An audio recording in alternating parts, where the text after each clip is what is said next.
Isang malungkot na araw sa atin mga kababayan, saan man panig kayo ng mundo naroon. Andito tayo sa ating vlog. Pag-uusapan natin ang mga karimari-mari na pangyayari dyan sa Pilipinas. Napakalungkot na kaganapan. Actually, hindi tayo nakatulog ng ayos dahil dyan sa mga pangyayaring yan. Hindi dahil sa tayo ay over reaction or whatever ang itatawag ninyo, kung hindi tayo ay masyadong nabagabag dahil sa realidad at magiging impact sa mga pangyayaring yan. So napakasikip sa dibdib, napakahirap sa kalooban na masaksihan natin na ganyan klase gobyerno mayroon tayo. Actually, immaterial na para pagdebatihan natin na legal, illegal, may karapatan o walang karapatan ang ICC or anumang Interpol na anumang entity na ginamit para arestuhin ang ating dating Pangulong Duterte.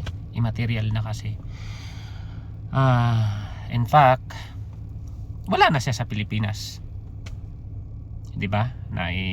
Sakay na ng eroplano, nakidnap na sa madaling salita. So, what for? Para pagdebatihan pa natin yan na legal ba o hindi. So, granting na may kaso ang ating Pangulo, ang dating Pangulo, granting na may kasalanan siya, for the sake of the conversation, hindi dahil sa naniniwala tayo na may kasalanan siya, kung hindi para lang palagay natin na ganun nga ang senaryo. Ako personally naniniwala na mahalaking pagkakamali ang ginawa ng ating gobyerno, lalo na ang ating bangag na presidente. Alam niyo kung bakit? Simple lang. Hindi mo kailangan magiging henyo, hindi mo kailangan magiging bihasa sa batas o kung anumang legality meron sa mundo. Napakasimple lang. Ito mayroon tayong mga kaso sa ibang bansa, mga Pilipino na may mga kaso sa ibang bansa. Kunyari, nasa Pilipinas ka, may kaso ka pa rin naman, o kung mayroon kang mga pagkakamali dyan, diba? Basically, nililitis. Basically, nagkaroon ng trial, diba? So, pag sa ibang bansa naman, nasa Saudi, nasa UAE, nasa Indonesia o kung saan man, mayroon tayong mga citizen na may mga kaso, convicted criminals. Bakit sinasabi kong convicted? Dahil sila ay nahatulan na sa bansang yan na may mga pagkakasala doon sa mga kasong kinaharap nila. So convicted sila. Ano ang ginagawa ng ating bansa or ano ang ginagawa ng ating gobyerno? Pumupunta tayo doon. Pinapakiusapan natin anuman ang magiging kahilingan ng isang bansang yan, pinapakiusapan natin na huwag bitain, huwag hatulan ng kamatayan, papauwi na lang. Diba? Yan ang basic na ginagawa natin. Pinaglalaban natin ang buhay. Pinaglalaban natin ang ating mga citizen. Bigyan ko kayo ng example, napakasimpleng example. Yang si Veloso. Convicted yan as a drug mule. Hindi ako may sabi niyan, di ba? Dahil yan naman talaga ang hatol sa kanya sa Indonesia. Pinaglaban natin. Pumunta tayo doon. Naiuwi natin sa Pilipinas. Nagdidiwang pa tayo nung makauwi. May reunion pa sa mga pamilya niya. Dahil ganyan naman talaga ang ating pinaglalaban, ang ating mga kapwa Pilipino. Gusto natin na makitang buhay, makulong man pero nasa Pilipinas lang, at least kasama or malapit sa mga mahal natin sa buhay. Ngayon, itong nangyari sa ating dating Pangulong Duterte. Isipin mo, hindi siya ordinaryong Pilipino in the sense na dati siyang Pangulo. The point is, yung dating Pangulo na nagsilbi sa bansa, gumawa ng napaka maraming bagay na para sa ating mamamayang Pilipino. Nung mga panahon na siya pa ang nasa panunungkulan, nagiging proud tayo bilang Pilipino dahil napakagaling ng ating Pangulo. In fact, siya ang pinakamataas o pinakamamahal na presidente na nagkaroon tayo, dahil siya ang the best president na nagkaroon tayo. Tapos gagawin mo ganyan lang? Nakakalungkot, di ba? Nakakapanghina, sobrang nakakapanghina. Kita mo, nung panahon ni Pangulong Duterte, binigyan niya ng dobling pasahod ang mga pulis, militar, dahil yun naman talaga ang nararapat. Dahil sila ang nakikipaglaban sa kriminalidad, nakikipaglaban para sa bayan, sila ang ating mga bantay, kumbaga, para sa ating bayan. Tama naman. At doon pinasalamatan natin ang ating Pangulong Duterte. Pero hindi lang dapat noon, dapat ngayon. Ito na yung panahon para sana makabawi sa kanya sa ginawa niya sa mga pulis. Nakabutihan. Pero anong ginawa ng mga pulis? Alam ko, sumusunod lang sila sa direktiba na mayroon sila sa matataas na mga opisyal nila. Alam ko. Pero hindi ba dapat iniisip mo rin kung may bayag ka? Tama ba ang pinapagawa sa akin? Tugma ba sa aking konsensya? Huwag niyong sabihin sa akin na okay, sinusuot namin itong mga badge namin na pulis ngayon, sobrang bigat na aming kalooban. Neck nyo. Tangina. Huwag niyong sabihin na ganyan.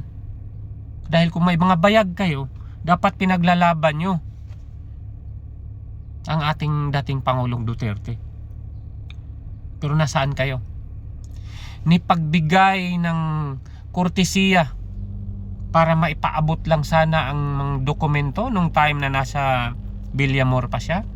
Merong binibigay na papirmahan sana ng mga dokumento sina Attorney Torion, Attorney Vic Rodriguez. Hindi nyo pinapasok. Hinarang ninyo na parang mga kriminal. Putsang yan. Ngayon,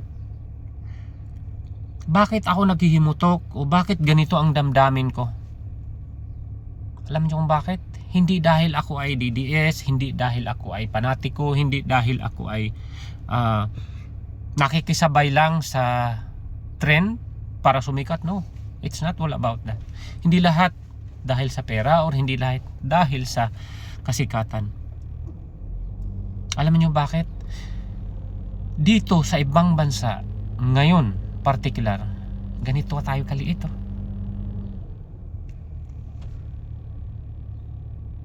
Alam nyo bakit? Dahil ganyan klase gobyerno mayroon tayo. Imagine mo, kayo na mismo, tayo na mismo nagkanulo sa ating citizen.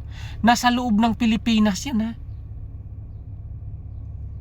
Pinabayaan natin o tayo pa ang nagpadakip gamit ang ating mga resources. Pulis, eroplano o kung ano man. Lahat sa atin. Diba ganyan tayo kawalang niya? Ganyan tayo tingnan sa international community dito sa ibang bansa. Ano nangyari sa mga Pilipino? Bakit ganyan na sila? My God, hindi yan ang Pilipino na kilala sa buong mundo. Kaya nga sabi, di ba, ni Vice Presidente, we are not Filipino for nothing. Pero ngayon, sobrang nakakapanghina at napakakahiya-hiya kayo. Tayo, dahil sa ginawa ng ating gobyerno. Sobrang sama talaga ng kalooban ko dahil sa mga pangyayari niyan. Imagine, biglang tumaas ang sugar ni Tatay Digong doon sa Villamor, doon sa detention area kung saan siya na-detain bago siya tinakas ng mga walang hiya. Tumaas ang sugar. Sobrang nakaka-relate lang dahil hindi lang dahil sa mayroon tayong sugar the same na karamdaman. The point is, matanda na kasi yung tao. Sobrang tanda na. Tapos wala kayong binigay na maayos na kortesiya o take care man lang sa matanda. Wala ba kayong mga lolo, lola o mga tatay ninyo na kailangan ninyong alagaan? 'Di ba? Sobrang nakakaiyak ang mga pangyayari. Diyos ko, hindi ko masisi kung mamura ni Kitty ang mga pulis na yan, lalo na yan si Torre. Alam natin, hindi lahat ganyan ang klase ang pulis, pero the point is, bakit sila nagpagamit sa gobyernong bangag? Doon masama ang aking loob eh. Bakit kayo nagpagamit? Bakit ang mga militar? Ito na ang panahon ninyo. Bakit hindi kayo kumilos para protektahan ang ating citizen? Ngayon magtatapang-tapangan kayo dyan sa South China Sea. Magtapang-tapangan kayo na keso kailangan natin ipaglaban, kaso kailangan natin ipuhis kung ganito ganyan, kailangan natin pakipagpatayan. Nek-nek nyo. Nasa loob nyo, citizen ninyo. Inalay nyo lang sa mga dayuhan. Mahiya-hiya kayo sa balat ninyo. Hindi nyo ba naisip na kung si President Duterte pa ang nanungkulan hanggang ngayon, napakalago at napakaunlad na sana natin? Pero dahil hindi siya magnanakaw sa kapangyarihan, hindi siya magnanakaw sa gobyerno, hindi niya ginawa yun. Pagkatapos na kanyang termino, bumaba siya at gusto lamang maalala na siya yung presidente na ginawa ang lahat during sa kanyang termino para lang mapaunlad ang ating bayan, mapaunlad ang moralidad ng ating mga Pilipino. Masasabi mo bilang Pilipino kahit saan ka man sa mundo na proud ka magiging Pilipino.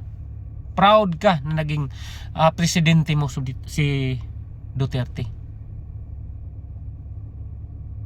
Ngayon, sarcastically, masasabi natin na kasalanan ni Duterte dahil hindi siya nagnakaw.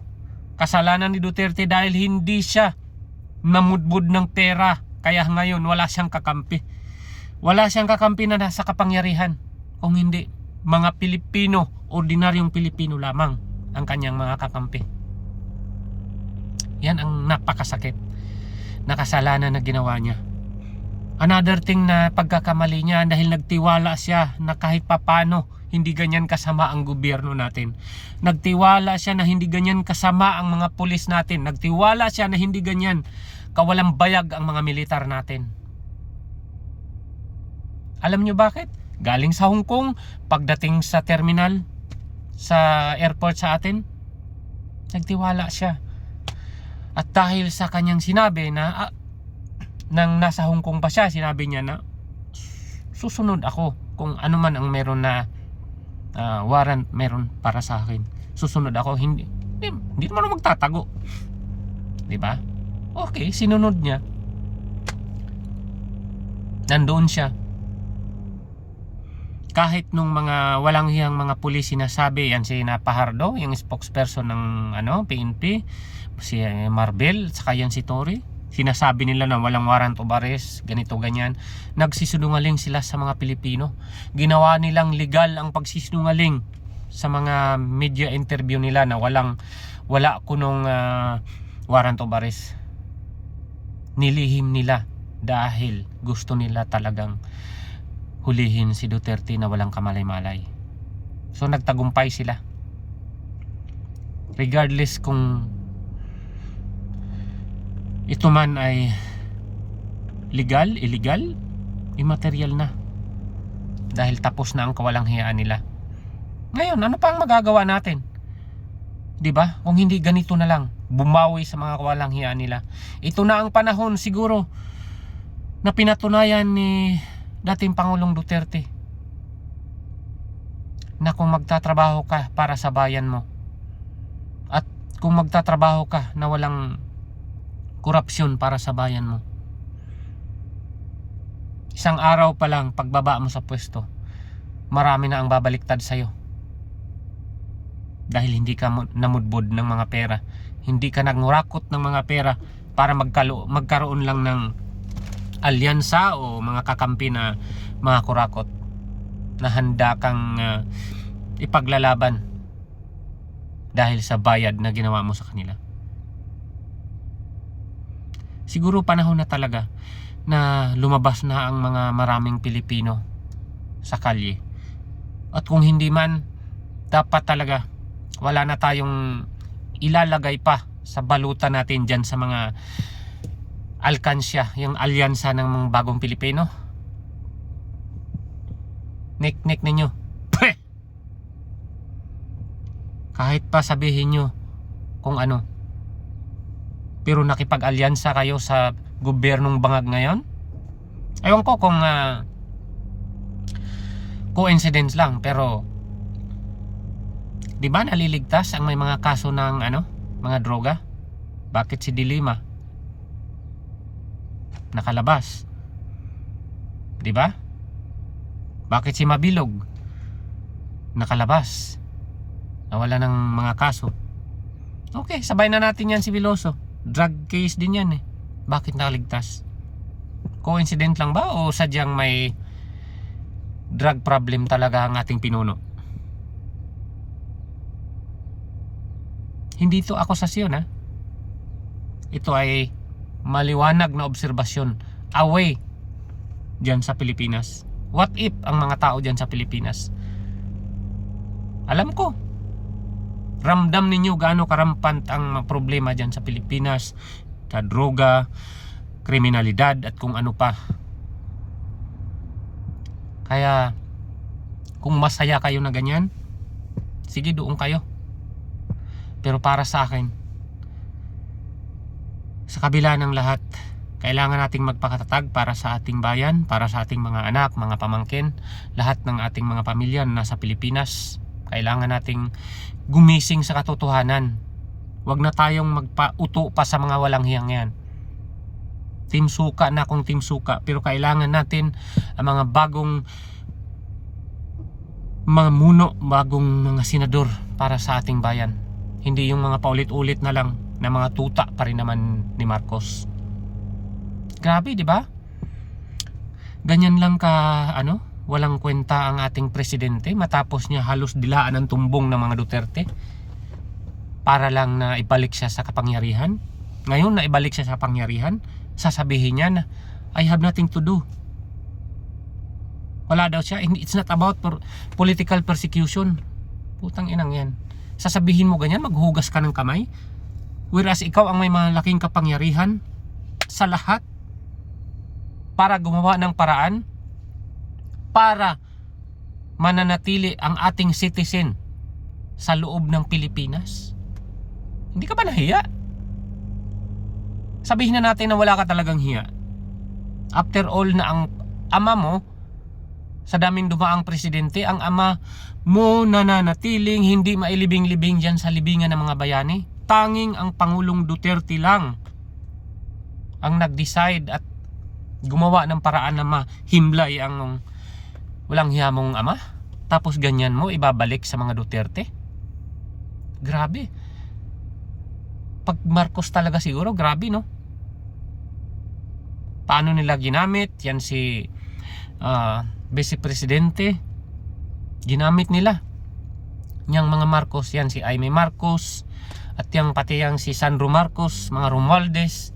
Paano nila pinagtutulungan ang mga Duterte? Hindi nila naisip man lang na kung hindi dahil sa mga Duterte, kung hindi dahil sa mga Duterte na nagtiwala ang taong bayan Nasuportahan kayo mga walang hiyang mga Marcos. Pero ganyan lang ang ginawa ninyo. Sobra. Actually, nauubusan ako ng salita, nauubusan ako ng word. Paano kayo di-describe ang mga walang hiyang ginawa ninyo? Ang walang kahiyaan ninyo. Sobra-sobra na. Siguro ito lang masasabi ko bilang panghuling salita sa vlog na to, na sana mga Pilipino, mga kapatid, mga kababayan, magising na tayo. Magising na kayo dyan. Dahil kayo ang nasa Pilipinas, kayo ang nasa loob ng Pilipinas, direkta na tinatamaan sa mga walang kwentang pinagagawa ng ating administrasyon ngayon. Sana gumising na kayo. Huwag nyo nang bigyan ng boto o halaga ang mga nasa administrasyon ngayon. Dahil nakita na natin gaano sila kawalang hiya. Ano pa ba? Ano pa ba ang hindi natin nakikita? Huwag nating sabihin na hindi natin alam kung ano man ang tama o mali. At huwag nating sabihin na hindi natin alam kung sino ang nagsasabi ng totoo at hindi. My God. Araw-araw nasa balita tayo. Na araw-araw nakikinig tayo sa mga pangyayari sa Pilipinas. Hanggang ngayon ba hindi pa rin natin alam sino ang nagsasabi ng totoo at hindi? Grabe naman. Ngayon ang nangyari sa ating dating Pangulong Duterte, nangyari yan dahil wala siyang kakampi na nasa kapangyarihan talaga. So pinagtutulungan siya ngayon sa mga korap, pinagtutulungan siya ngayon sa mga sina Trillanes, yung mga NPA. Tuwang-tuwa sila dahil naalis o wala na sa Pilipinas ang dating Pangulong Duterte. Yan ba ang gusto natin? Na magtagumpay ang mga walang hiyang yan? Kaya sana, ulitin ko, sana magising na tayo. Huwag na nating iboto pa ang nasa alyansa. Yun lang talaga ang magagawa nating nasa malayo. Tayo mga nandito, mga OFW. Kasi hindi rin maganda na magtawag tayo ng pag-aaklas against sa bayan. Hindi rin yun makakabuti. Pero ewan ko kung hindi ba mangyayari yun. Dahil sinagad na ng mga nasa kapangyarihan. Sinagad na ng mga Marcos ang taong bayan. Kaya hindi ako sure kung hindi ba talaga mag-aaklas ang mga Pilipino. Pero pakiramdam ko, ako sa sarili ko, panahon na. Kung may magagawa lang ako, hindi naman tayo hindi naman to mga James Bond movie, hindi naman to mga pelikula na extraction para puntahan ko sa tawag nito, sa saan man stopover si Pangulong Duterte. So from here sa kinalagyan ko, it's around 60 kilometers away doon sa stopover niya kaninang alas 8 ng umaga. So i-extract ko siya doon. Gagawa tayo ng mala James Bond movie. Hindi yun ang kasagutan Kasi pinahintulutan ng Diyos na mangyari ito. Hindi para lang na magkaroon ng mga violente pa na mga reaksyon ang taong bayan o ang mga Pilipino. Kundi para matuto tayo para sa susunod pa na mga pangyayari. Magising tayo. Maybe this is the hard way. The hardest way. Pero kailangan magising na ang bawat Pilipino. Hanggang sa muli. Para sa bayan.